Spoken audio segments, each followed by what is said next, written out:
Hello everybody, welcome back to another Immortal Jellyfish video. Today we got the Reaper kit. You already know that if you've seen my last video. With that said though, if you like these kind of should you buy videos so I can help save people's Robux, make sure to like and subscribe. It helps out a ton. With that, let's hop into the pros and cons of the Reaper kit so you can see it firsthand. So now that we're into the gameplay of the Reaper and the pros and cons, we're going to start off here with our 4 pros and then we'll have 4 cons right afterwards.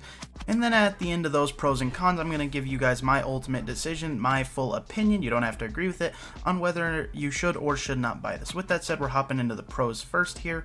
And the first one's going to be healing during fights. Now, this is a pro because when the Reaper kills somebody, now this is going to require you to kill somebody because you need to have a soul to absorb. So once you kill somebody, you can heal during fights. So say you're in a 2 people fight and you beat one, well, you can heal, and that's going to be great. And that leads us into our second pro, which is invincibility, friends. When you pop that heal, you pop that soul, it's going to put you in like a ghost form state, per se.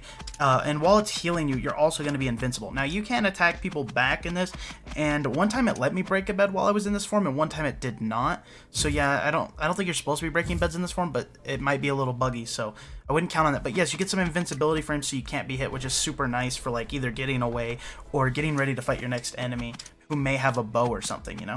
So you can rush in on them. And that brings us into our third pro. Our third pro is going to be movement speed, and this also ties in with the souls. Obviously, majority of the pros of this kit are going to be from absorbing souls. That's the whole point of the kit, so all your pros are going to be worked around that. And that's going to be fast movement speed. So when you absorb a soul, you're going to get super movement speed. Like, you're going to be really fast. This is going to allow you to close the gap on somebody who's maybe with a bow in the back trying to shoot you or something after you killed their teammate. Or maybe you just, you know, you're like, if I was fast enough, I could get away. And then, because even after the heal, you're not full health. So you're like, oh, I need to get out of this fight.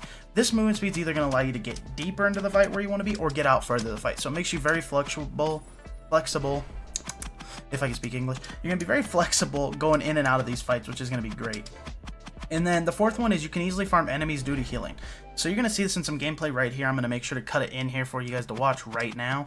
As you can see, with the consistent healing of killing people with reaping people's souls, you can really just camp people and stay in their base for a very long time fighting them if you outgear them and have better upgrades and outgear them with swords and armor.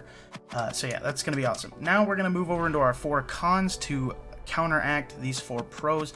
And these 4 cons are going to be, the first one's going to need to kill players to benefit at all. This kit gets nothing. You have no advantage whatsoever until somebody on an enemy team dies by you. Now, with that said, that means it can be sometimes difficult to actually get this kit rolling, even though it does steamroll once it does get going. Next up, the second con is going to be void kills don't give souls. So say you're fighting and you knock somebody off and they go wee and they fall in the void and they die, you're not going to get a soul for that either. So that's not beneficial to you as well. You don't want that to happen. So typically if you need the heal, you want to keep people on the island when they die, which can be a little weird because it's not always easiest to kill people on top of the island when you're on like a bridge or something else. And that leads us into our third con, which is expensive iron cost early game. Now, this may not make sense if you play normal kits that have to buy everything, but kits like Barbarian or Elder Tree, which are 2 of the ones that I mainly am playing right now, this kit's very expensive early game. I gotta buy armor and I gotta buy a sword.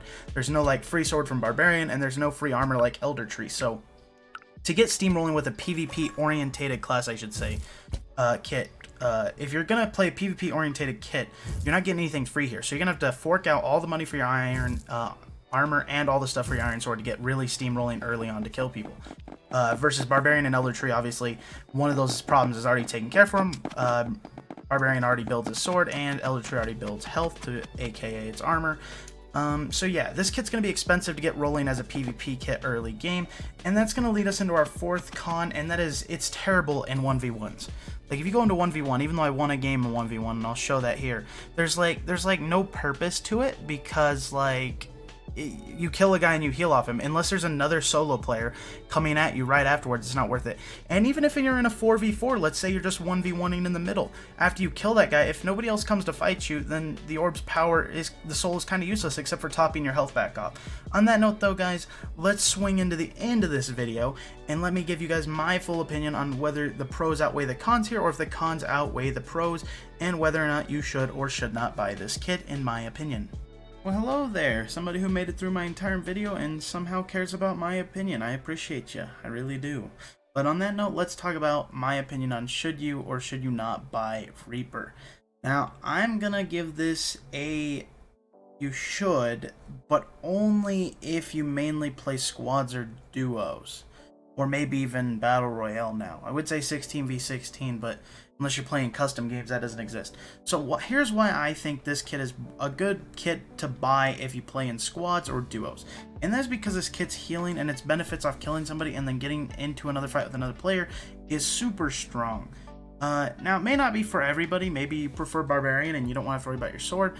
Because obviously, yeah, this kit has some downside to it. Like, it's really expensive to get rolling, but when you get steamrolling, it's got to be one of the most satisfying steamrolling class in the world, because it's got some skill to it. You can't just go in and chop everybody up.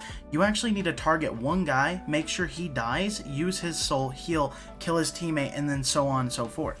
So it actually has some skill to it. So when you steamroll it right and you get in there and you wipe a whole team, like you saw some gameplay earlier, it is super satisfying. And so for there, it's got to be one of more of my favorite kits now. Up there with like Elder Tree and stuff. I'd probably say it's like a B tier class. It's not quite A, it's not quite S, and it's not quite C. It's a little better than the median, but you know, it's not the greatest. So with that though, like I would say, yeah, buy it if you want a fun, like PvP orientated class that's only really useful in duos and squads. Outside of that though, if you're not a duo or squad person, you're a big time soloer, I would stick with Barbarian or Elder Tree of the sort, or maybe even Archer. But yeah, this is just another one of those PvP kits that is pretty enjoyable to play. It's super fun.